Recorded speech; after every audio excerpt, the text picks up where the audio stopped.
Assalamu alaikum everybody. Welcome to the education series with podcast with Ammi. And thank you so much for the response on the last one. It was fantastic. And I was talking to somebody about how there is such a need for a podcast on education because we have pata nahi kitne on politics and economics and etc. Nothing on education, which is a topic that matters to all of us. Today we have a fantastic educationist with us, Samar Atif. She's somebody who owns a school in Lahore called the Imperial International School and College. It's an Islamabad-based school which is really, really well established in the capital. Samar's speciality is working with younger children, so early years, preschool, and also her specialty is preparing students for HSN, for which she's always had tremendous success. So hi Samar, welcome. Hello Aisha, thank you so much for having me here.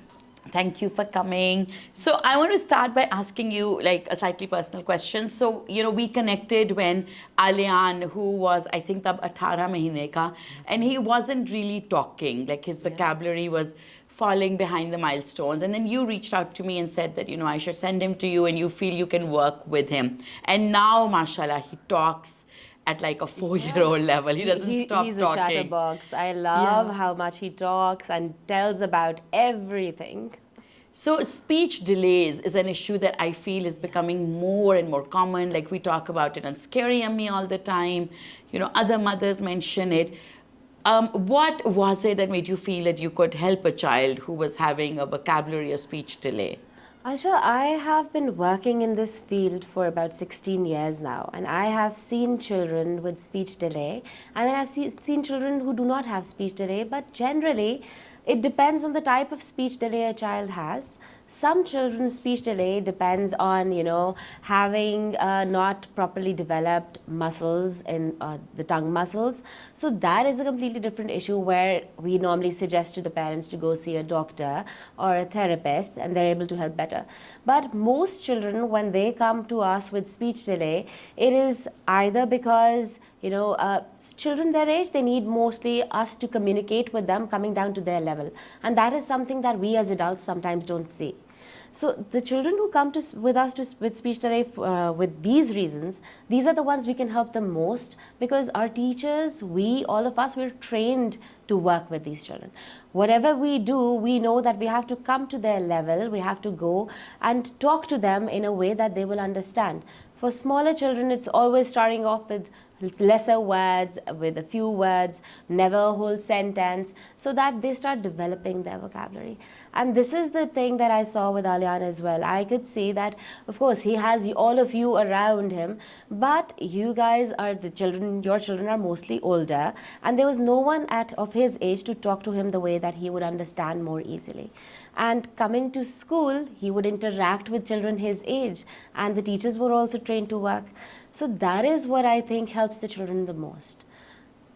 So do you feel, should parents with speech delay look into early schooling? Because Alian ke saath ek jo mujhe criticism bahut zyada milta hai is कि why मतलब ये इतनी जल्दी क्यों school जाता है? And he was, I think, not even, अभी भी he's in Pampers. So when he came to you, he was like not अभी 18 महीने का, 16, 17 months. He was walking. Yes, he was. But other than that, he needed assistance and everything. Yeah. So there is a criticism that, keep your child home till they're 6, 7.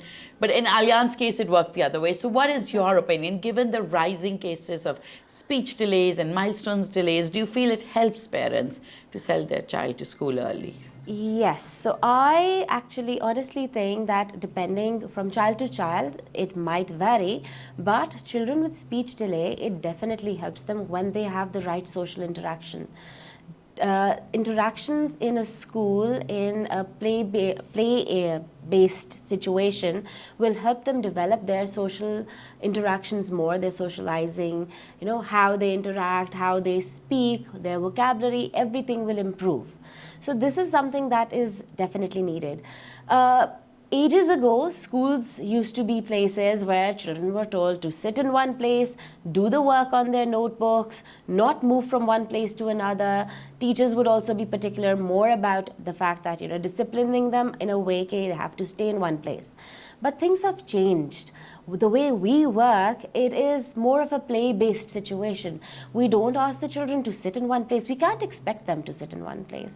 They are children. They are meant to roam around. They're meant to walk.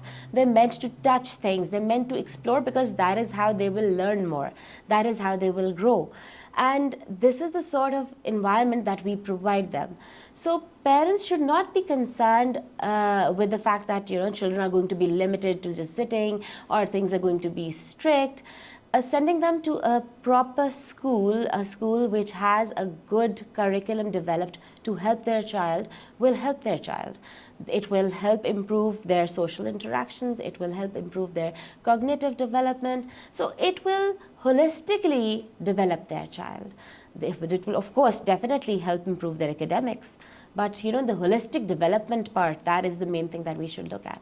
And that is what happens when a child with speech delay comes. They develop everything. So that is the main thing. So normally I suggest to parents that they should send their child. There are always going to be cases where the child might not settle. In that case, yes, it should be revised, and maybe the child should be kept at home longer. But then again, those are case-to-case basis things. So you as an educationist don't feel there's anything wrong with sending a child to school even when they're 1? Well, 1 is a little early. So at the age of 1, normally you can send a child to some place which is, of course, going to provide them with the right kind of environment to help develop their skills, how to develop their gross motor skills, their fine motor skills. They start developing them at that age. Lekin, of course, at the age of 1, you cannot work on a lot of things, but it definitely helps. Especially, so for a parent who is unable to provide that kind of stimulation to their child at home, sending a child to a play-based school or a play-based activity center for a couple of hours a day is always a good option. Yeah, absolutely. I think also, in my personal opinion, the joint family system doesn't really exist in its spirit now. Sure. So pehle the children could stay home longer for till a later age, because itni stimulation ghar pe thi. They would go in the kitchen, cook with dadi. There'd be cousins running around in the garden. Exactly. Ek stimulation ghar pe thi. Ab, because both parents are working for financial reasons, leaving a child home with the maid is not something I ever encourage. So I do feel that there is an argument to be made for, send your child to school early. So Samar, coming back to, HSN ka jo exam hai, which is something that you are an expert in. Do you, let's start off by saying a lot of people feel that ये एक बड़ा unfair exam है, it's बहुत ज़्यादा pressure on children. But when you look at most schools around the world, every school has some kind of every competitive school has some kind of an admission system. So अगर हम KGS की बात करें, KGS I think doesn't have a written, I don't know if they have a written exam, but I remember that they also have something called an assessment. Kayan was only 2 something, जब उसने Bayview की assessment the. So that was more, more talking to the child, making them do activities. कोई ना कोई assessment दुनिया के almost हर school में है. I think people feel the HSN assessment is a lot of pressure because it's a written exam. What is your opinion? Aisha, it is definitely a lot of pressure, yes. But if you start working towards that goal at the right time and in the right way, it would not be. You see, children develop really well, really quickly.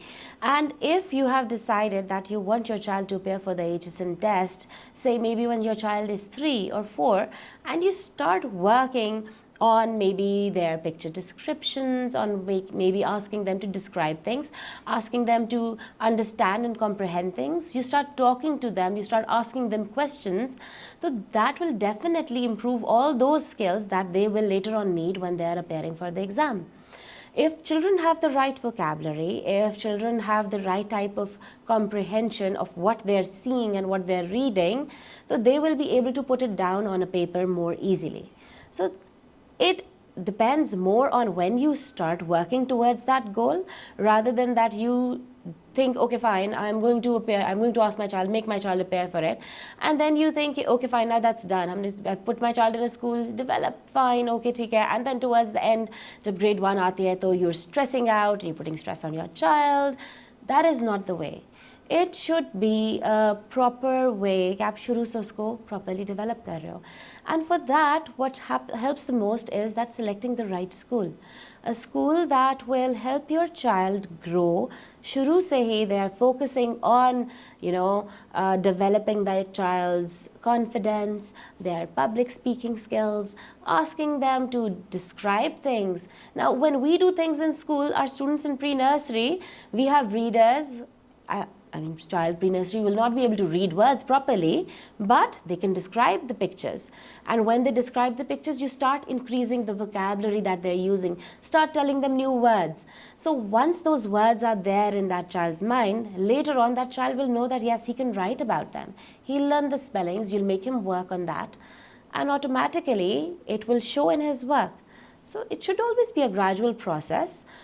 There are always going to be some parents who will decide at the last moment to appear for this test. For those parents, yes, it might be a little stressful. Lekin then stress lene ke there are different ways.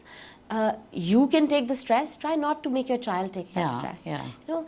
Tell your child that this is the way. Make learning fun. There are so many learning techniques. There's so many interactive activities that you can make your child do to learn the same thing that we ask them to do all the time. आप उनको make it in a fun and interactive way. Okay? Absolutely. So that will help. So the HSN exam, especially for first time parents, right? It seems like this mountain that they have to surmount. बहुत like हवा होता है. And so there are people I know who start thinking about tuitions 2 साल पहले, sometimes even 3 साल पहले. And I don't know, do you feel, I mean, I'm a very anti-tuition mom, so I also feel that tuition ki shayad zarurat hai hi nahi for the HSN exam. I don't feel you need that kind of tuition. But since everybody does it, there's also like this, herd mentality. Definitely. What do you feel? Do you feel tuitions is necessary? Should it be started 2-3 saal pehle? Very honestly, no. I don't think it should be started that early. The main reason for that is that you're making your child dependent on someone else. Whereas what we should be encouraging them is independence, because that is what is needed when they give that HSN exam. So अगर आप शुरू से बच्चों में ये चीज़ डालना शुरू कर देते हो that they have to do their work on their own, so that really helps. That also again from the school and from the parent, दोनों side से जब ये चीज़ encourage की जाए, तो it helps more. I'll give you an example. We have a student, जिसकी mother last year she was busy with her son's HSN exam actually. And when I met her towards the end, so she told me that one day I was worried, ki, I haven't made you do any homework. So she asked her child, we have to do your work. It's like, I'm done. I finished all my work. And the mom was shocked. She was like, but I didn't make you do it. She's like, my teacher told me that I've given you homework and we've done this concept. I just want you to open your copy and do the work yourself. And I did it. So it should always be encouraged that they do these things themselves from the beginning. That way, जो आपका एक end में वो चीज़ है कि you have to work towards tuitions and everything, उसमें भी it will decrease. ठीक है? Of course, when the children don't require that much help, they're more independent, so the parents will also not feel the need to send them to that many tuitions.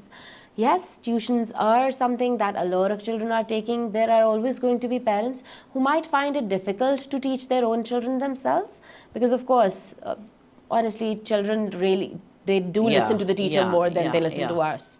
I mean, my children would rather listen to their teachers than they would listen to me. And considering I'm a teacher, they would not. So, yes, that is somewhere where you will need help. Another reason why tuitions, some parents send their children for tuitions is that they don't want to be the bad cop. They'd rather that there's another person who is teaching the child, because of course that stress is going to be there. They have to work. So they'd rather that the teacher is being the bad cop. She's telling the child, kaam karo, finish this work. And the mom is there to be the fun parent. In that situation, it is acceptable. But you can always do that yourself as well. From our school, we send everything to the parents. We send them extra worksheets as well, so that it is helpful to them. And if they don't want to send their child to tuitions, they have all the material, they'll make their child do all the work, and the teachers are there to check it as well for them. And then I'm always there to help them and guide them towards everything. So So the HSN admission does require effort at home. It requires So well, effort. if you can't make the effort, then opt for tuitions. If you can't Yes. make the effort, you don't have Then to. you don't have to. Yeah. So you just basically need all the materials so that you Yeah. know what to do, and material is available everywhere now. Yeah. You can go to bookshops to look for it. You can ask people. There are people who are providing the material that you need. Yes. You can just buy You can worksheets. just buy the Yeah. worksheets, and you can also find things online. Everything is there. Absolutely. So, Samar, you have worked with like God knows how many students over 18 years, and you've probably worked with brilliant students and not so brilliant and average and below average. What, in your opinion, determines how successful a child will be at school?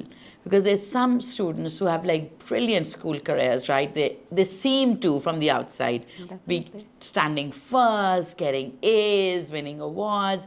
And then there are others जो like bottom of the class पे ही रहते हैं उसी तरह graduate कर जाते हैं. What is it? Is it just inborn genius or are there other elements? There are a lot of elements to such a thing, Aisha. The inborn genius thing will always be there. There are going to be some children who are going to be born with this thing in them that they want to work, they want to achieve more, they want to work hard, and they will definitely achieve more than others. There are others who are not going to want to do anything at all. But honestly, a basic routine always helps. Developing the right kind of routine right from the beginning, telling your child that, okay, we have to follow a routine to work, we have to revise things on time. Things like these, they definitely help. But one thing I've seen in a lot of cases, it's the backbenchers and the ones who are not doing so great in school are the ones who achieve more when they go out into the world. Why do you feel that's true? Well, the thing is that with children like that, they are more, what should I say, world savvy. They know what's going around, they know what's happening around them, they understand things better. For them to step out into the real world is easier because they've seen a lot of stuff. Of course, children who are not doing so great in school, they a lot of times they don't get the same attention that the ones that who are doing well they do, so they get to experience more than the ones who are doing well. And for them to step out into the real world and start working, and maybe even in the university, they have more experience in a lot of ways, and they learn more and they develop better. The ones who are always more inclined towards books, more Yeah, inclined and towards grades. studying and grades, of course, they will not have that, as I initially mentioned, holistic development thing. They will not know about the worldly things.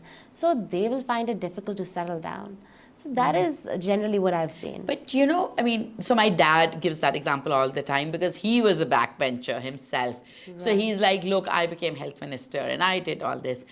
And what I tell him now is that the world has changed. So now, if you're not hitting some milestones, like if you don't have all A's, if you don't have a great score in SAT, if you don't have XYZ, you are not going to make it to a top university. So, yes, you could say, ki chalo, people do well even if they don't go to top universities. Yes. But you are just, the odds are stacking against you because let's say if you don't go to a top university, chances of you getting hired into a top firm वो भी कम हो जाते हैं because top firms have a very clear bias towards top universities.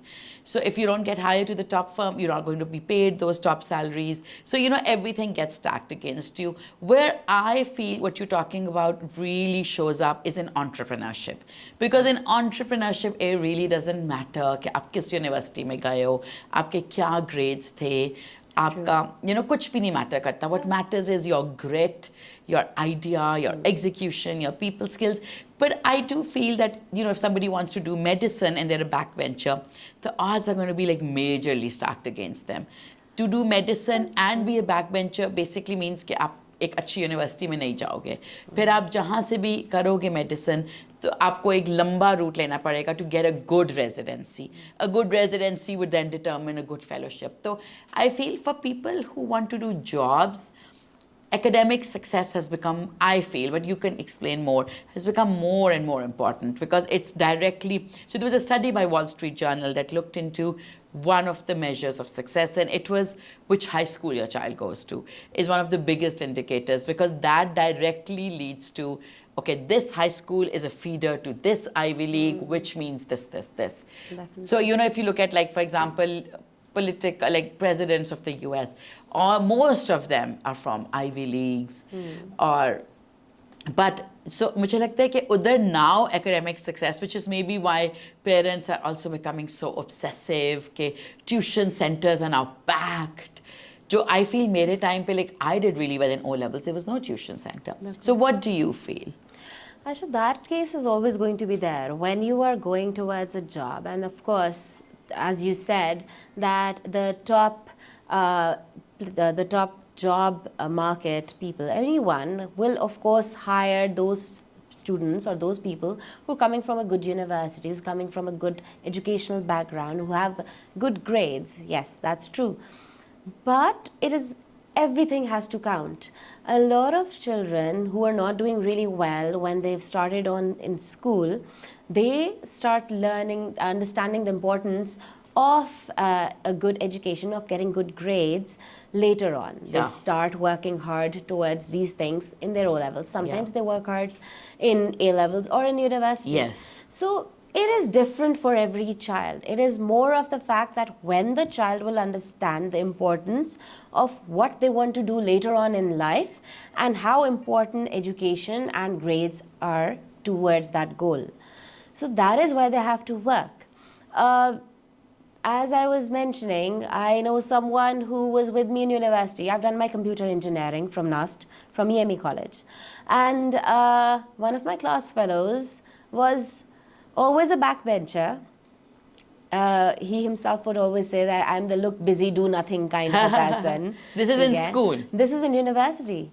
School, maybe he was like a regular student. But then, right now, he's doing really well. He's not here. Is he an entrepreneur? No, he's doing a job. He's doing a job and he's doing really well. He's at a very good post.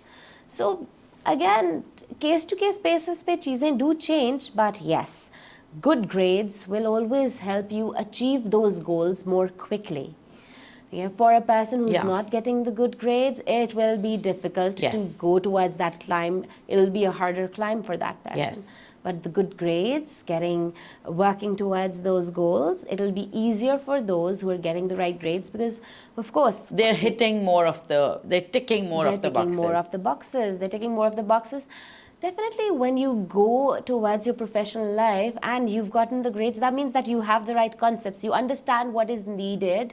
And yes, getting that work experience will come once you start your work. So it's important. So coming back to what would you say are the three factors that determine which students do well in a school and which doesn't? So one you mentioned is having a routine. Yes, one is having a routine. Another, in my opinion, would be persistence. And so like revising every single day, not just... Yes. I remember even as a child, that is something that my mom inculcated in us, that whatever you've done, just spend 20, 30 minutes to go through what you've done in that day. You don't need more than that. You don't have to cram it, but you have to go through it once. If you've gone through it, it will be easier for you to revise when you have assessments or tests or whatever coming up later on. So go through what you've done every day. If not every day, at least at the end of the week. Go through whatever has been covered in class so that it's easier for you later on.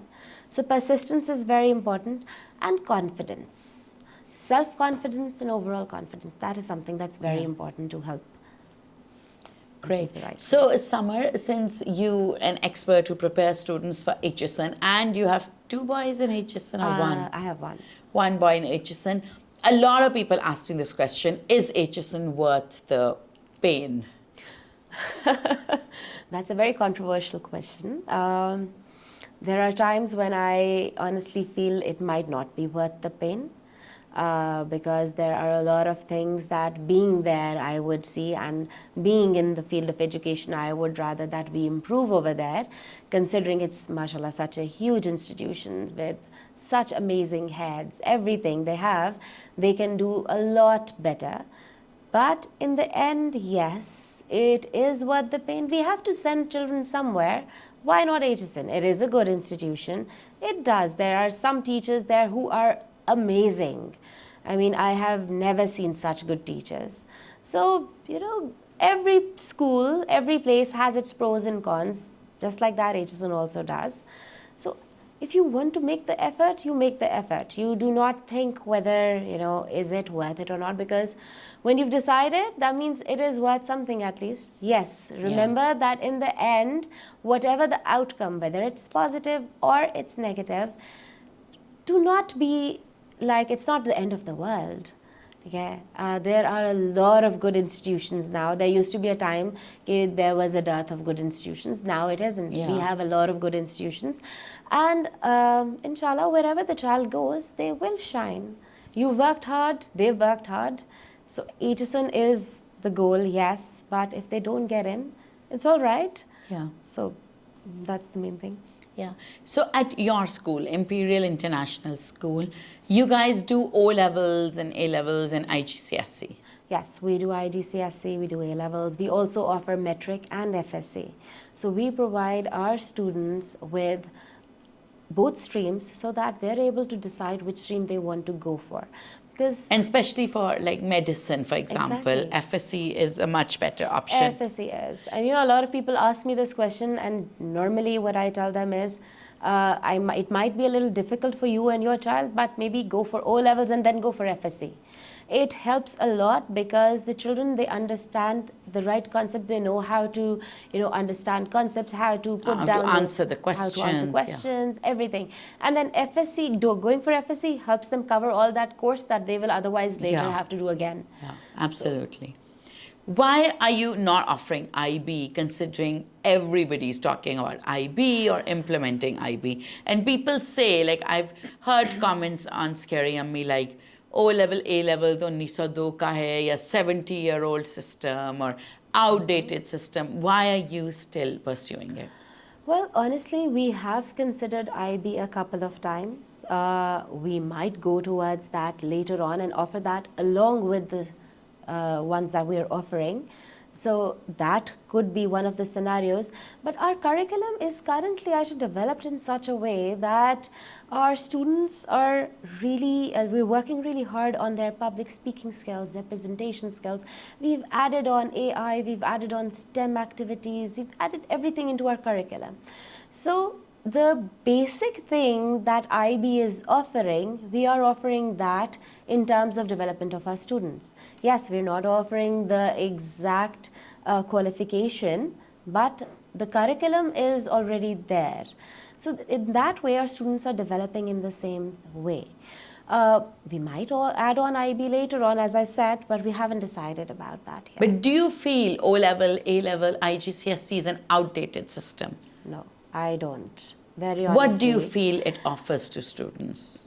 Dekho, Aisha, IB is not something new. IB Yeah, is really it's also old. it's new in Pakistan. It's new in Pakistan. I remember that one of my friend's brothers, so he must be in his late 40s right now. He did his IB, that was ages ago in, I think, 1990 something.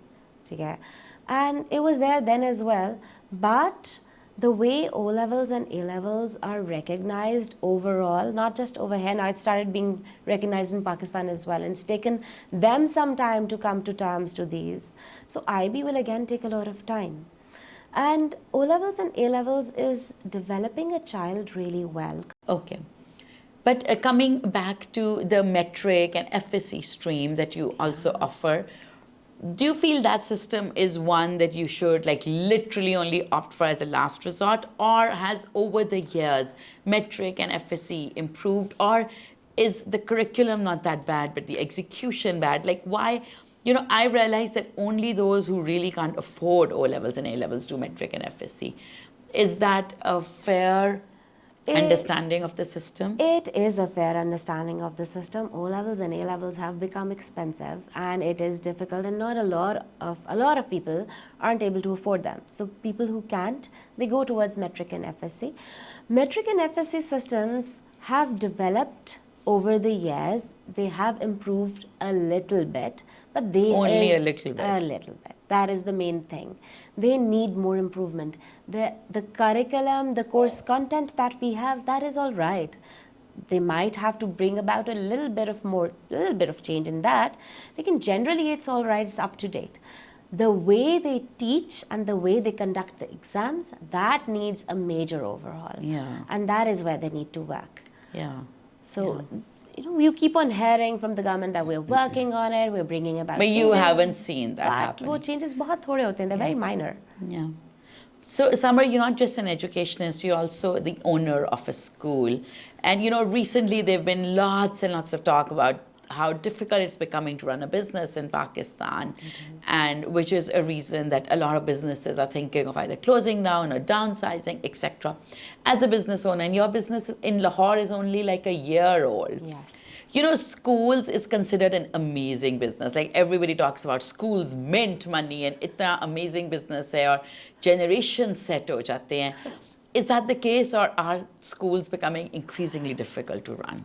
Aisha, it depends on how you're running the school. In our case, our school is not a business to us.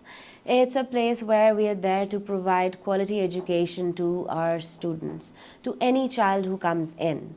So the way we run it, it is not just a business. Of course, whenever you're running something, you have to look at the business side of things as well.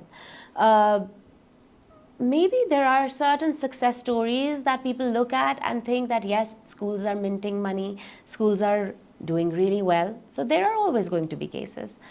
But it is difficult to run a school. There are a lot of difficulties that being a school owner, a person would face.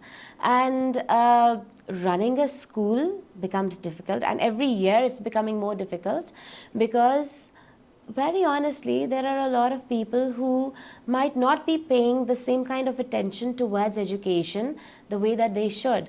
People have started thinking of ideas like, oh, my child can maybe later on become a YouTuber. So you might not need the education that they used to at one point. Children have started following YouTubers, and because a lot of YouTubers just say, oh, we're high school dropouts, we're primary school dropouts, so they think that they don't need that education. But this education is what will take our children to the level we want them to. Yes, absolutely. We are facing a lot of brain drain in Pakistan. A lot of people are going abroad, and the ones who are here, we really need to work hard to get them to get the right education and for them to contribute to our country. Yeah. That is how our country will improve and how we will bring our country up to par with others. There are a lot of countries where the people over there, they work for their country, they talk about their country, they're more patriotic. We are patriotic, yes. No, I think no one would be more patriotic than me. That is what I think. I am a very patriotic person. But we don't work towards improving things in our country. Yeah. We want to go abroad. We work towards improving things for our family. Yeah. So when we learn that we have to improve things for our country as well as our family, yes. If we improve things for our country, our things will automatically improve for our family. Yeah. That is how we will bring about a change. Yeah. And that is what we want to inculcate in our children, in our students. So that is where good education comes. Yeah. But Samar, is education still the money minting gold mine business that people think it is? No, in my opinion, it isn't. In my opinion, it isn't, because... Have you made lots of pots of gold that are hiding under your bed, considering that you guys have been in education for 30 years? Yeah, 33 years. So your mom this has year, pots inshallah. of gold? Not that I know of. If she did, I would know of it. But no, it is not. Again, as I said, it depends. Every business, everything that you do has, it will depend on how you're running it and what you're running it for. So education is not a money minting business. And we really need to stop saying that. I read these comments day in and day out from a lot of people calling schools mafias, saying they're money minting businesses. It is a very unfortunate thing, because when you as a parent are saying that, that is what you are showing to your child as well. Yeah. If you're going to tell your child this right now, think about the things your child will learn and start saying on later in their, Yeah. as they grow up. So we need to stop. This is not helping you or your child. Yeah, absolutely. Yeah, that's very true. So, coming back to education as a business, like what kind of support or like regulations? Like, I know there's been lots of criticism on the fact that how our teachers are not trained in the sense that there's no license for teaching, like there is for medicine, like there is for engineers or lawyers. And abroad, there are licenses for teachers. Definitely. How do you feel that affects the profession? Aisha, it certainly does affect the profession because a lot of cases, teachers who are coming in this profession are either people who are unable to get a job in the field that they have chosen. Yeah. Or a lot of cases, there are going to be mothers who decide that, okay, now that my child is going to school, I have the morning hours free. So And do you start still get teaching. women waiting to get married and they're like, chalo, teaching kar rahe hain." Yes, we do. We do get a lot of those as well. Once we have decided that we're going to work as a professional, we have to work as a professional, whether it is teaching or any other profession. So the kind of professional development that is needed for a teacher, we really don't have it. We have our B.Ed, we have our M.Ed, but honestly, I don't think it's up to par. We can improve it. We can really bring those up to the level of trainings, the level of professional development that other universities, foreign universities are offering. We have the resources. We have a So lot of basically in resources. Pakistan, ये होता है कि how good a teacher is depends on the trainings that school does. There is no standardized. Right, there So a is. teacher could be amazing because she's worked at a school that believes in training. And another teacher could not be great because she's worked at a school that doesn't believe in trainings. That is very true. When a teacher joins us, we believe that we should continuously train them. The reason for that is not just that, at times they might not require a training, but, being a teacher, I remember that when I used to teach something one year, and if I would teach the same thing next year, I would actually forget what techniques I was using, how I was teaching that concept. And the refresher course that we would do or go through our old notes would definitely help. Yeah. So a continuous training is really important. Yeah. And teachers who go to schools who believe in training are always going to be more developed rather Yeah. than those who are not going to a school like Absolutely. that. And those are the teachers who are going to be preferred at other places. Yeah, yeah. So, Samar, there's some like practices that take place at schools that seem unethical to me as a parent, and I wanted to know how do they seem to you as an educationist. So, the tuition culture is obviously, I think beach mein maybe it had died down, but now it's back in full swing, and obviously because of the economics. Okay, if teachers can't make ends meet, then is it fair to say to them you can't teach a tuition? Probably not, because they need to pay Definitely not. bills. But because of this tuition culture, a lot of teachers are like, घर पे आके मुझसे समझ लेना, etc. मैं तुम्हें घर आके समझा दूंगा. So to me as a parent, it seems quite unethical because you're paying school fees and then the same teachers are like, घर पे आ जाओ, and if you don't go home. Is there a solution to this, and how do you as an educationist try and curb it? Aisha, the major solution to this is that the school administration should keep strict checks on how the teachers are teaching in school, what the teachers are teaching and how they're teaching it in their classes, regular observations, regular checks, keeping a check on what the students are learning, getting feedback from the students, especially when it comes to older classes like O-levels, A-levels, getting the feedback from the students really does help. And of course, teachers would definitely also know that if the school is keeping a check, so they have to teach properly as well. I remember that when we used to be in school, our teachers used to teach properly in school. The only tuitions one would go for are those where they would need more assistance, and parents weren't able to provide that assistance either. So over here, अब ये होता है कि teachers are not providing the right work, the right assistance in school, and they'd rather बच्चे शाम को आ जाएं. And of course, वहाँ पे फिर यही सारे problems आते हैं teachers के. This is a main thing that the administration of the school will have to look into. That is what we do as well. We try our best to keep a check on the teachers in the classes so that, whatever is being taught to the children, the concepts are clear. that'll make it easier for the students as well. But do you feel it's fair to tell teachers you can't teach tuitions? Or You is that can't tell something them that's you can't out of teach. control? No, you can't tell them you can't teach tuitions. They can definitely teach tuitions, but they cannot do this that they don't teach in class and then ask their school students to come to them for tuitions. That is unethical. You teach because when you're coming to the school, you are getting paid to come to school to teach. Whatever salary you're getting, that is the salary you've decided with the school admin. You're teaching there because of the salary you've decided. It's not like the school is forcing you to come and teach, right? So once they come to school, they have to give, and they should give their 100% over there. Later on, if they're teaching a tuition, and even if it's the school child who's going, the same school child who wants to go for tuitions, that is something between the parent and the child and that tuition teacher then it's a separate case. But as long as the child's concepts are clear in school, then of course the child will not require the kind of tuitions that they go for. Yeah. So the teachers, they're allowed, they should be able to take tuitions because of course everyone has to make their ends meet. Yeah. Things are becoming out of hand, and you can't stop them from it. Yeah, absolutely. But I think they should all give 100% in school. Yeah. That is where they're lacking. Yeah. So since it's admission season, you're talking to a lot of parents who coming to your school and thinking about where to move.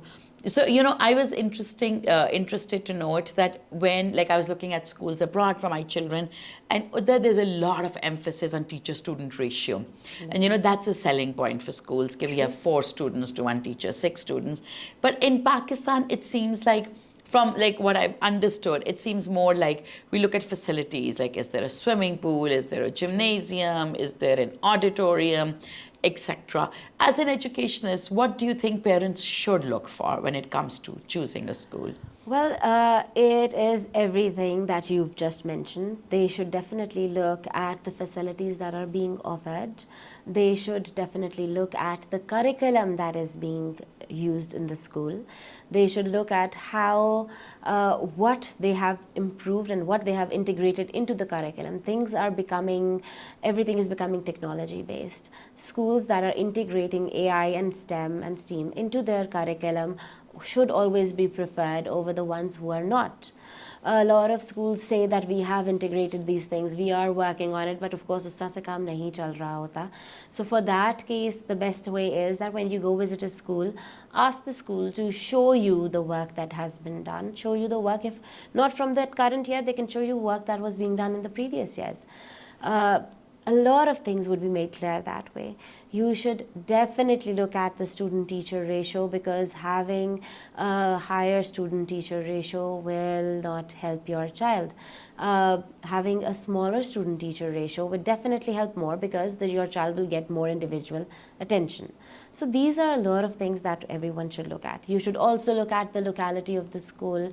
Where is it located? Maybe at times schools are located in such locations that it is torture to go there. The traffic becomes terrible. So these things should also be looked at. For smaller children, we should always look at schools that are more closer to our residents, because it'll be easier for them. The travel distance becomes less. And the younger children, they get tired more quickly. So finding a school that's nearby, a good school, is always more helpful. As they grow older, yes, you can look at schools that are a little further off from your residence. But there are a lot of things, the things that I've mentioned mostly. So, Samar, one topic that I feel is slightly controversial is handwriting. So, schools abhi bhi mark copies in red, agar handwriting na neat ho, and I think students ki handwriting increasingly neat nahi reh rahi. What is the reason ke handwriting? I remember when I was at convent, to wahan par, everybody had that beautiful cursive handwriting, and hame to wo bahut practice karwate the. Why is handwriting all over the place now? Is it a gross motor skill issue, or fine? And then is handwriting important? Because all the, when you talk to the child and you behtar likh lo, they're we're going to move on to the computers. So hum handwriting kar hi kyun rahe hain? हम handwriting इसलिए कर रहे हैं because it helps develop our cognitive skills, our fine motor skills. These are all the things that we need, not just because we have to write, but overall as well for our development. Handwriting increasingly जो बुरी होती जा रही है उसका main reason यही है that children are more immersed in watching videos on the phones, on the TVs, on the tabs, and their finger strength at times is not properly developed. Their fine motor skills are not properly developed, and they find it difficult to write. One major reason why handwriting is not as neat as it used to be is कि हम बच्चों को वो सारी techniques नहीं करवाते. Teaching them about a standing line, about a sleeping line, about a slanting line, then making them practice it so many times that they become almost perfect will always help write better as well. Because once your lines are straight, so it is easier for you to make a beautiful improve your presentation. So these things will help. Coming to the fact that later on in life they will not have to use it, तो ये नहीं हो सकता कि they will never have to use it. Yes, we do move on. We've moved on to computers. There's a lot of typing, but handwriting will always be important. Yeah. So having a good handwriting, it definitely helps. There are a lot of sometimes if I see there's a family friend of mine, when she writes, so we say, it's like कीड़े फिर रहे हैं उसके ऊपर, becomes difficult to read. So having a writing that's legible and beautiful will always. As you heard from Samar Atif, an educationist, a mom, a school owner, and also an expert on preparation to HSN, we discussed a lot of topics from, is HSN a good choice for your child? What are the tips and tricks of getting into HSN se lekar? We moved on to the state of education, the challenges faced by school owners in this country, to how do you as a mom make sure that your child remains patriotic and optimistic in what is a failing country. I really hope you enjoyed the podcast, you enjoy Samar's perspective, you enjoy all the positivity that Samar brought to the podcast, and I would love to hear your comments, your feedback, your reviews, and tell us who do you want me to call next. ये आपने ना vertical में Samar